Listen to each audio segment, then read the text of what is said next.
You know what's strange? Some people can name every player on their favorite team. They know the stats, the rankings, the injuries, the rivalries. They'll sit in front of a screen for 3 hours, completely absorbed. Their heart races, their palms sweat. Their mood rises and falls, depending on what happens next. And then there are people who watch all of this and think, why? Not because they're trying to be different, not because they're judging anyone. They genuinely don't understand the appeal. A ball moves from one side of a field to another. Thousands of people celebrate. Millions more scream at their televisions. And somehow, they feel absolutely nothing. If that's you, you're not alone. And according to psychology, your brain may actually be processing the entire experience differently. Because here's the thing most people never realize. Sports isn't really about sports. Never has been. It's about something much older, something buried deep inside the human brain. For most of human history, survival depended on belonging. Being part of a tribe wasn't optional. It was life or death. Your tribe protected you, fed you, defended you. If your group survived, you survived. And thousands of years later, that ancient wiring is still there. The tribe just looks different. Today it might be a football team, a basketball club, a national team, a city, a logo, a color, a jersey. The names changed. The psychology didn't. When a passionate fan watches their team play, something fascinating happens. Their brain begins treating strangers like family. In simple terms, their brain stops seeing them.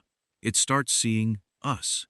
That's why fans say, "We won," even though they never touched the ball, even though they never stepped onto the field. For a few hours, their brain genuinely experiences the team as part of itself. And that's where things get interesting. Because some people simply don't experience that feeling as strongly. When they see a team logo, they don't feel connection. When they see a rivalry, they don't feel loyalty. When they hear, "our team," their brain quietly asks, "our?" Psychologists sometimes describe this as lower group identification. Not better, not worse, just different. These people tend to build their identity around who they are rather than what group they belong to. Their sense of self comes from personal interests, personal values, personal goals, not collective victories, and that changes everything. Because sports fandom runs on emotional investment. The more connected you feel, the more exciting the game becomes. Imagine two people watching the exact same match. One is emotionally invested, the other isn't. A goal is scored. The fan explodes with excitement. The non-fan shrugs. Nothing changed. The screen displayed the same event, but the brains watching it were experiencing completely different realities. Why? Because attention follows meaning. Your brain only gives energy to things it believes matter. For sports fans, every play feels important. Every mistake matters. Every second carries emotional weight.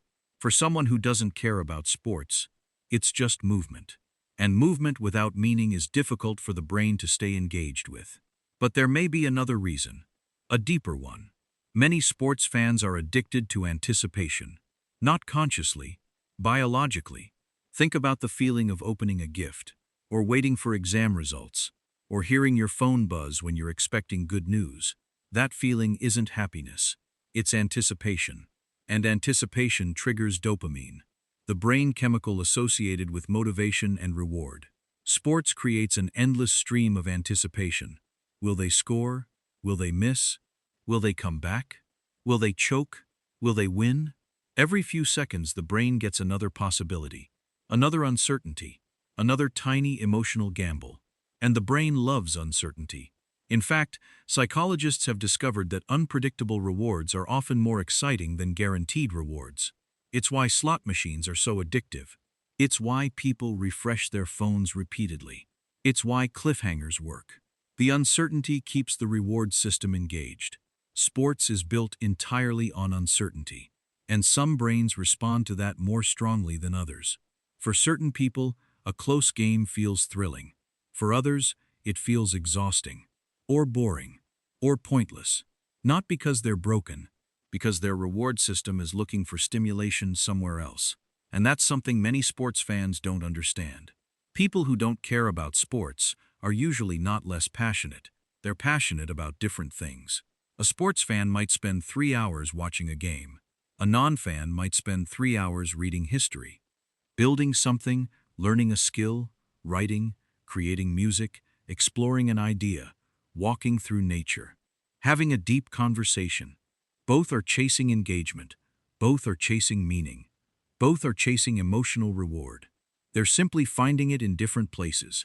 And here's where psychology becomes really fascinating. People who don't care about sports often score higher in something called openness to experience. They tend to enjoy ideas more than competition, exploration more than loyalty, curiosity more than tradition. They aren't necessarily looking for a team to follow. They're looking for something to understand. A new perspective, a new skill, a new question, a new experience. Their excitement comes from discovery, not rivalry. And that's why many non-sports people feel confused when they see fans become emotionally devastated by a loss. Because from their perspective, nothing actually happened.